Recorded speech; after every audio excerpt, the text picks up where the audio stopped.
The Legend of Zelda is my favorite video game series ever, and games like Breath of the Wild and Tears of the Kingdom are probably some of the best games ever made, if not the best games ever made.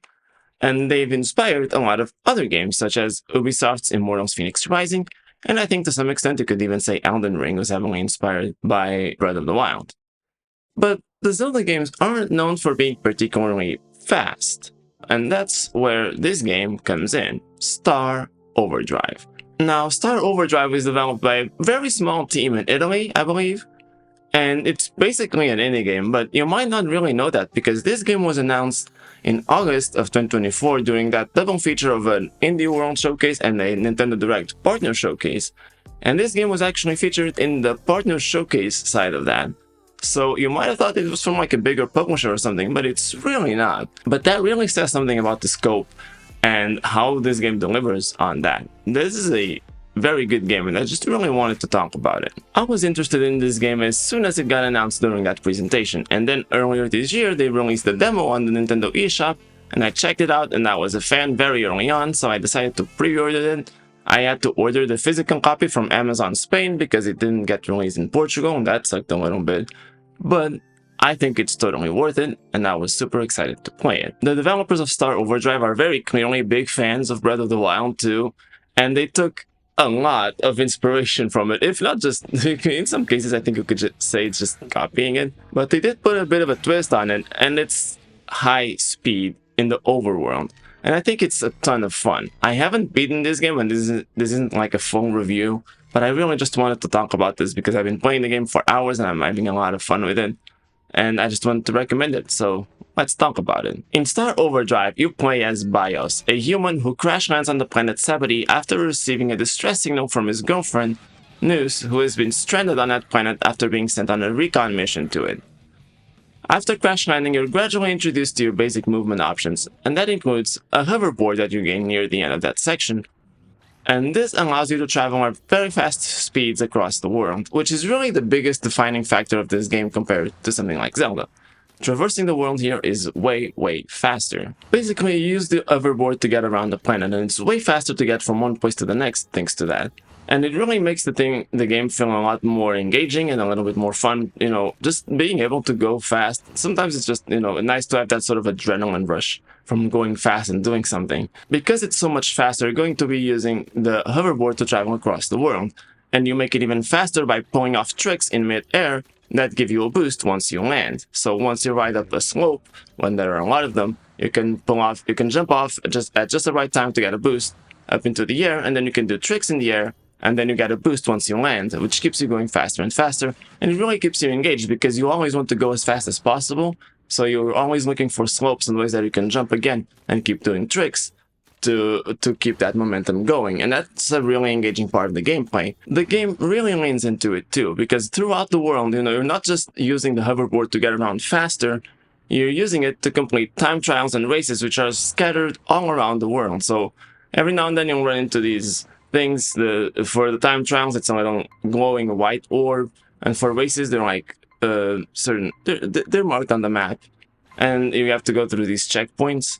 And so you have to maximize your speed and maneuver yourself the best that you can throughout the world to be able to complete these time trials in time. Some of these are pretty easy, but some of them are actually really challenging, and you may only be able to complete them by upgrading your hoverboard. And that's right, you can craft in this game. This is how you upgrade your hoverboard, is by crafting components, by using materials that you find throughout the world. Now, the crafting system is fairly simple. You just collect a bunch of materials, you throw as many as you can into the machine, and then the upgrade that comes out is better. But you do improve like your engineering over the time that you play the game and stuff like that. So as time goes on, you're able to craft better and better components. So that does keep it engaging. But it's not a very complex crafting system, which I actually appreciate. I don't really like crafting in games most of the time. So this sort of simpler approach makes it very nice for me, and it's really enjoyable to be able to see, how much faster you can go and how much better you can control your movement and how long you can stay in the air, because these are all things that are affected by the components of your hoverboard. You can increase the speed, the boost speed specifically, how you end on gravity so you can stay in the air longer, how you end on impact so when you fall it's a little bit less jarring, it slows you down a little bit less, and obviously just the control itself so you can maneuver a bit more easily. And you also want sometimes maybe to change around the components so that I have more control over more speed. I don't really do that. I just like maximizing everything if I can. But you know, you have that option, and yeah, it's good. I like going as fast as possible, and I want to improve on the things at the same time. And at least that's what I've been doing so far. You know, it could change later on in the game. Another thing that crafting is important for is being able to ride your hoverboard over certain surfaces. So when you start the game after leaving that initial tutorial area, you're still kind of limited in the scope in where you can go because you're on an island and the hoverboard can't ride on water for an extended period, so you will sink if you try to go over the island. And one of the things you can unlock by upgrading components is the ability to ride on water so you don't sink. You can also improve your ability to ride on metal surfaces, and also later on there's something called corruption, which is actually a bit annoying because when you're riding on corruption without the proper components, your movement is reversed. So if you try to move right, you go left. It's a bit of a mess. So that's definitely one that you want to keep an eye on and get that upgrade as soon as you can. But you can kind of see where the inspiration from Breath of the Wild already begins here, because this initial island that's, you know, surrounded by water is kind of like the Great Plateau in Breath of the Wild. You know, you can do a lot in there already, but you are limited from going outside, and they do it in a fairly natural way, of course. In Breath of the Wild, you couldn't really jump off the Great Plateau without the paraglider, so you have to complete that. And in this case, you have to upgrade your hoverboard so that you can go over the water and get out of that island. So it's the parallels are very apparent, and they get even more so because we also have shrines, or what they call here, mining points. So throughout the world, after you activate the regional towers in that specific area, again, very similar to Breath of the Wild, but one thing that's a little bit different is that the regional towers actually unlock certain content within that area. It's not just showing you the map, it actually enables certain challenges that you can't do until you enable the regional tower in that region. So when you do that, you unlock mining points in that region. And then you go in, which means you can go into the mine, and the mines are very interesting, are a very interesting change of pace, because whereas the overworld is this area where you go as fast as possible and you can pull off all these tricks, the mining points are a little bit different, because in order to access the mining points, you have to remove a component of your overboard called the gravity core, and you insert it into this little pedestal thing, kind of like how you do with the Sheikah Slate to unlock a shrine in Breath of the Wild. But here, you remove the gravity core and you insert it, and it stays there while you go into the dungeon. And without the gravity core, the hoverboard can't actually hover. It just goes on your back and it helps you with the jumps and the dashes, but you can't ride it. So what these mining points become are much more puzzle focused and platforming focused to some extent. Basically, you have to figure out how to get through the dungeon, you know, using just the basic movement options you have and the abilities that you unlock over time. And then you get to the end, and it's, again, very similar to Breath of the Wild, where you just, at the end, there's a thing, you get a little orb. In this case, it's a power node, and the power nodes you can use to upgrade your skill tree. But yeah, it's a very similar concept of having puzzles to solve, or platforming challenges. In this case, there's some of them as well. It's more so puzzle oriented, but some things feel a little bit platformy, more so than Zelda does. But yeah, it's a very similar concept, but they remove a very major ability from your moveset to really change up the gameplay. You can't just ride as fast as you want. Within these things, you have to think a little bit more about how to get to from one place, you know, to the end of the shrine, or the mining point in this case. And it's a very interesting change of pace for the game, and I think it works really well. One thing that's also different from Breath of the Wild is that in that game, you get all of your major abilities at the start of the game. You get, you know, the ice ability, I forget the name, something like that. You know, you got all those abilities in those first 4 shrines within the Great Plateau. And here, things are unlocked a little bit more gradually, so you don't get everything right off the bat. What you do, you unlock them as you explore a little more of the world, so things are more gradual, they take a little bit more time, and there's more of a chance that you'll run into something that you can't do yet, because you don't have the ability to do it. You need to unlock something. And a lot of these abilities, they're usually found within mining points. So you go into mining points, there's a a specific tape associated with it. Usually the mining point where you find it for the first time is designed to like teach you the basics of using it. And then after that, it's useful in many other parts of the world where you can do, many more things with those abilities that you unlock. And it's also interesting that these abilities, they're useful when you're off the hoverboard, for solving puzzles and everything. But they also have benefits while you're riding the hoverboard. For example, there's this ability that creates a bouncing surface which you can jump off of, and it's very useful for these platforming challenges because when you jump onto this bouncing surface, you jump as high as you jumped before. So you can jump from a very high place and then bounce off of these surfaces to keep jumping that high, and then that way you can get across big gaps that have between like two very tall platforms. So you have one tower and another tower, and you can use these surfaces to hop across from one place to the other. And then you can use that while riding the hoverboard. It gives you a little jump. So even if you're on more of a flat surface or something, you can jump and do tricks, and then you get boost, which otherwise you would need to find a slope to do. This way, if you have more of a straightaway and there's no place where you can really properly jump, you can bring up one of those surfaces and jump off of it. And there's every ability, or most of them, have benefits like that can really improve how you navigate and give you new ways to get more speed and just improve your overall, navigation of the world. So it's really interesting what they do and how the abilities are sort of multi-purpose in that sense.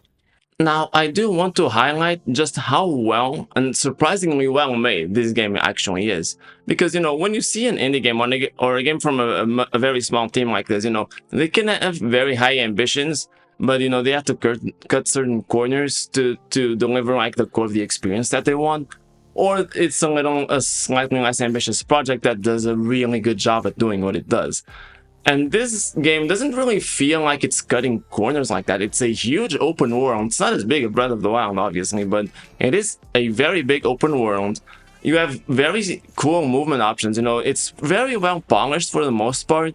There are some bugs I noticed that I'll mention a little bit later, but like the movement itself is very well polished. The way you can combine things, because you can remove the hoverboard and start riding it again, it kind of gives you a little more distance in certain situations. You can combine all your moves, and the jumping with the rocket pack and the dash, and the way you ride the hoverboard again. It gives you a lot of ways that you can maybe get to certain spaces and points in the game that you wouldn't think you can. I think I actually broke the game initially. I managed to move out of that island with the water around it before I could ride on water, because there was a jumping point that you could use. I don't know if you're supposed to be able to do that, but I did. And yeah, it's really cool how you can combine all these things. And, it feels like you're breaking the game, but at the same time, it feels really intentional. Like they really wanted to give you that freedom to combine moves and do things like that. And it's very well done in a way that allows you to sort of break the game like that and do all those things. And, again, huge open world. The soundtrack is fairly basic, in terms of the normal soundtrack. It's very environmental, and I kind of prefer that, because you can get like actual songs with actual like voices singing, which is really impressive actually, that they have real songs with lyrics and everything, and you can play those while you play the game. But they're a little metal, and I don't really like it, but if you do, you can play those. But the soundtrack is nice, the visuals are really good. It doesn't really feel like a corner was cut. All the movement again is very smooth. There's just so much to see. There's a good enough variety of things to do. Like, it really doesn't feel like this game is any less worthy of a full price than a lot of other games are. Yet this is only $40. It's not the full $60 that most games on the Switch are. So it's really impressive how well made it is for such a small game. Well, for such a small team, I should say. Like, it's really impressive. Like, it's not as good as Breath of the Wild, but it's really surprisingly good for how many people worked on it and how cheap it is to buy. I mean, there's even some fun action sequences. There's combat in the game against smaller enemies, which is alright. It's not the most engaging thing in the world, but then there's these things that are in certain parts of the world called dune jumpers, which are like sandworms that kind of remind me a little bit of the Molduga in Breath of the Wild, but they work very differently actually. And they're actually a little bit more inspired by Dune, you know, the big sandworms in Dune, the movie. It seems a little bit more like that. So these are big enemies that you attach yourself to, and then you have to attack them with projectiles, which is one of the abilities you get. And you just wear them down, and then when you get them down well enough, they'll try to come around and attack you, and then you have to just press a button in time to do damage. And you just kind of repeat that, but it's very exhilarating because once you attach yourself to them, it moves really fast, keeps throwing things at you to try to make you hit a wall and fall off. And so it's really exhilarating to just stay attached to it and keep attacking it, trying to you know, keep attacking, because it's difficult. Because also your projectiles use energy, so you have to do tricks in the air to regain energy so you can keep using the projectiles.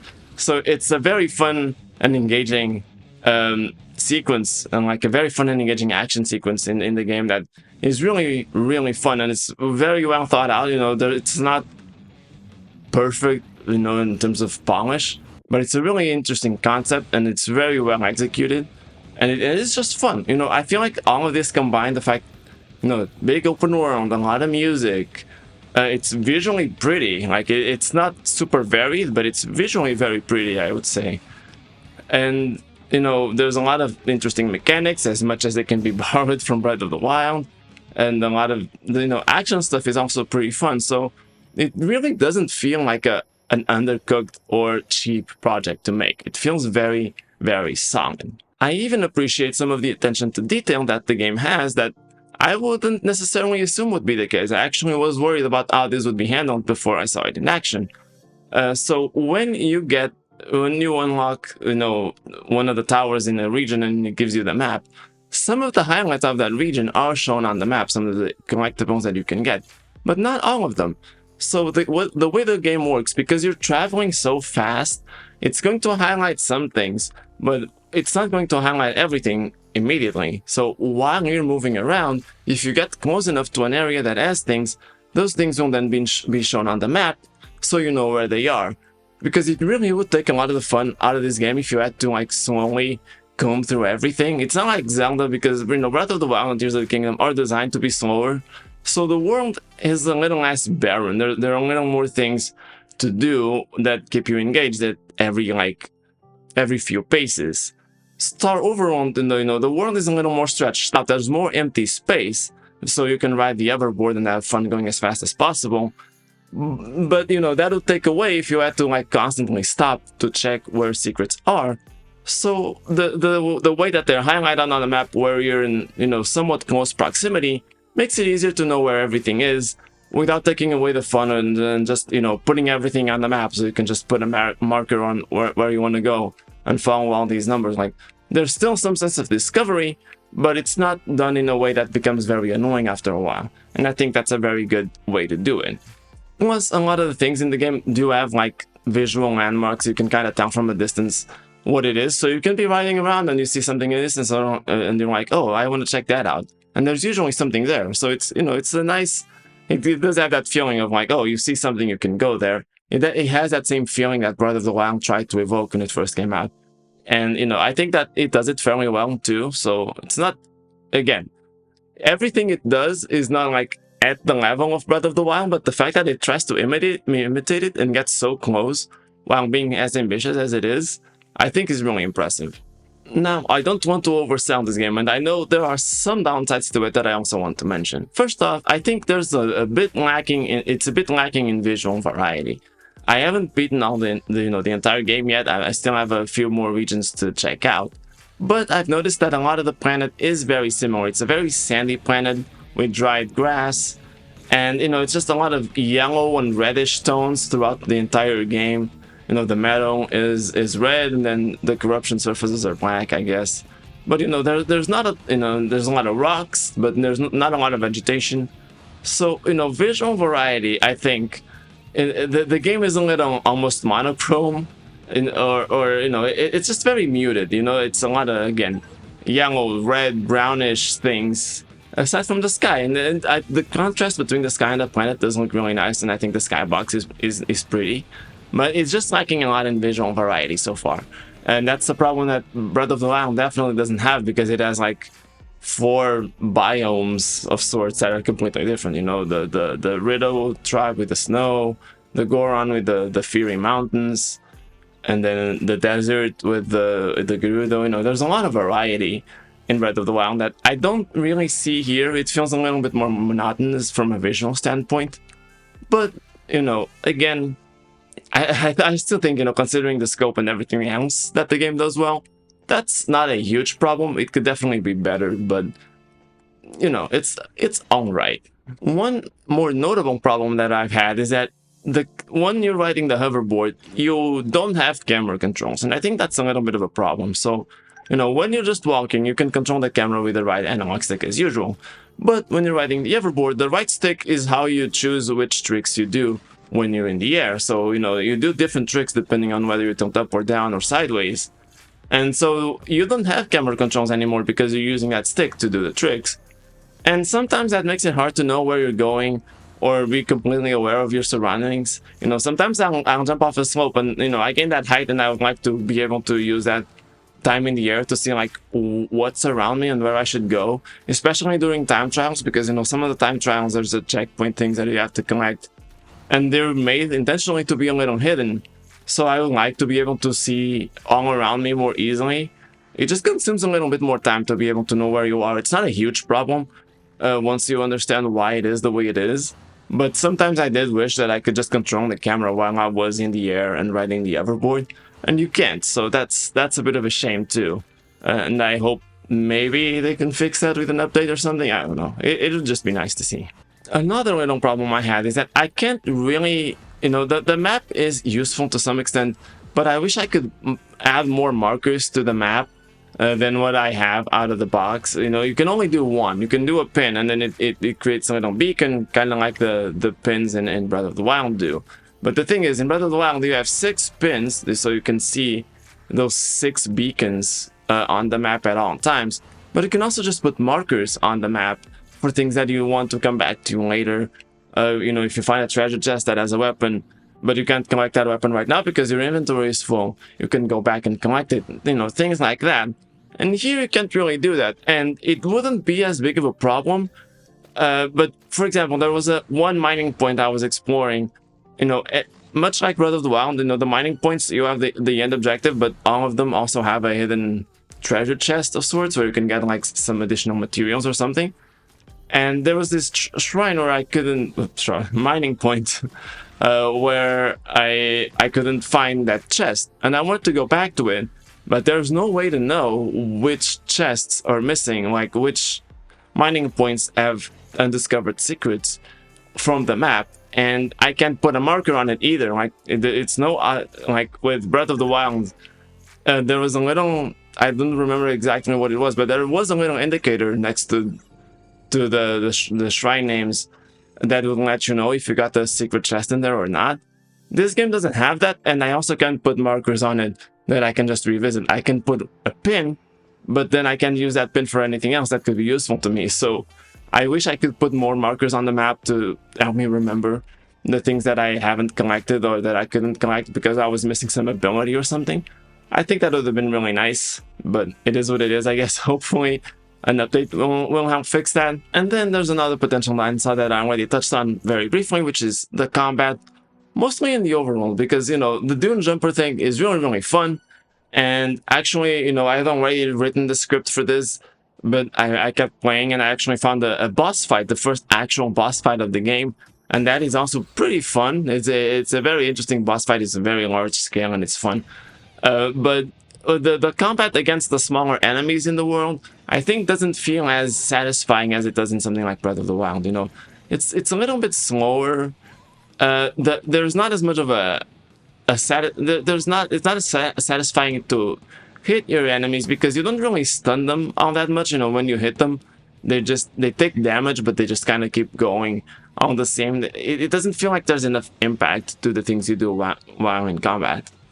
But I do think, you know, there's enough variety to it because, again, those abilities you unlock to help you in the mining points, they also have uses during combat. You know, if you can put some enemies, you know, when you use that bouncy surface I was talking about, you can put some enemies in those surfaces and they'll just bounce around they don't become incapacitated for the most part, and then you cannot.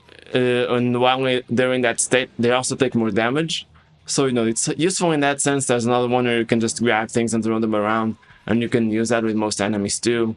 There's a lot of variety that you can have by combining the abilities and your sword thing. You do have a lot of variety, but it just doesn't feel as satisfying to do as it does in Breath of the Wild. So I think it can get a little bit more repetitive. It feels a little bit more repetitive, which is a shame. But it's not. I don't think it's a huge deal. I think there's still enough there to be interesting. It's just not as good as Breath of the Wild. I also have a couple of more technical issues with the game. So performance is not amazing. I mean, for the most part, I think most of the time you're playing it, it feels fine, but there's the occasional stutters that really can break the immersion with the game. For example, I've had times where I'm about to go off of a slope and I want to do a jump so I can do tricks, or if I'm doing a time trial, there may be something I need to collect in mid-air, and the game will just stutter just before the jump, and I lose track of where I'm going to jump, and it really messes up my flow there. There's other stutters that are a little less impactful, like there's these green materials that you can destroy to get craft components or whatever or materials to craft with, and they're in big clumps, and sometimes you'll do this the heavy sword attack to break all of it at once or a lot of it at once. The game stutters when you do that too, because it's a lot of little particles coming off, so it's a little much for the Switch, I guess.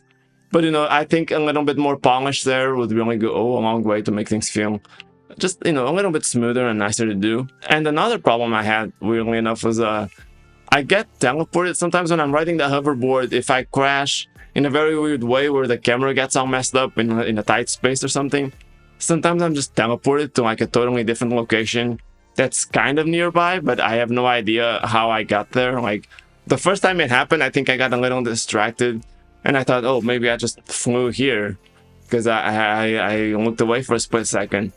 But no, it happened other times when I was paying full attention. It just teleports me kind of randomly. One time it teleported me into water without the hoverboard, and then I drowned. So that was not great. Hopefully that's something that can be ironed out as well. And I think the strangest issue of all is like the music and the sounds overall. After having the game like go to sleep and playing for a few hours, I don't know if there's like a memory leak or something, but the audio starts to crackle after a while. Like if you, after a couple of days of leaving just the game in sleep mode and picking it back up and things like that, the audio just starts to crackle and just have to close the game and reopen it and it's fixed. Kind of strange, but hopefully another thing that they can fix with updates. I know there were a few updates before the game came out, between people getting review codes and the game coming out, because I have version 1.0.3, so there's been a couple of updates already from that initial version, so hopefully they keep doing it. And I think they will, because the game is coming to other platforms at some point. I believe it's a timed Switch exclusive, so they'll probably keep polishing it up a little bit until that release on other platforms as well. And hopefully there's actually like a Switch 2 upgrade, because I would really like to see that with better performance, slightly smoother frame rates and everything. I think that would be really cool. Now, I did point out a lot of downsides there, but all of the problems that this game has, they're, I think, relatively small things. They definitely take away from the experience a little bit, but it doesn't really take away from how good it is as like a first effort at something like this. You're a relatively small team trying to mimic something as big and ambitious as Breath of the Wild. That's not easy to do, and you're selling it for $40 instead of $60, which I think a bigger company definitely would have tried to charge $60 for something like this. I think it's really impressive how much they got right, and I'm having a lot of fun playing this game. Like, to be clear, there's issues, yeah, but I'm really enjoying playing this, and probably as soon as I finish making this video, I'm going to go back to it. And I'm really excited to do that. I'm excited to keep playing this game. I want to see where it goes. I want to see the whole world. And I want to go fast and do tricks and things like that. It's really fun. It's just fun to go through this world. It's really engaging. So yeah, I really, really want to recommend this game. I really do recommend it because it is a cheaper, slightly less good version of Breath of the Wild. So it's not as great, but it is cheaper and it's still a really fun experience, if you ask me. Like, I really enjoy it. So if you haven't yet, I really don't want people to miss it because I haven't heard almost anyone talk about this game, even though it was in a direct. That really surprises me. I would have thought this game would get more people's attention, and it hasn't. So I really just wanted to highlight it because it is a great game. I highly recommend it, and I hope you'll check it out. It's on the eShop. In some countries, it's available physically if you'd rather have a physical copy. So please try the demo at the very least. I think it's really fun. Give it a shot, and I think you're gonna like it. Anyway, that's all for today. Thank you for watching, and I'll see you next time. Bye.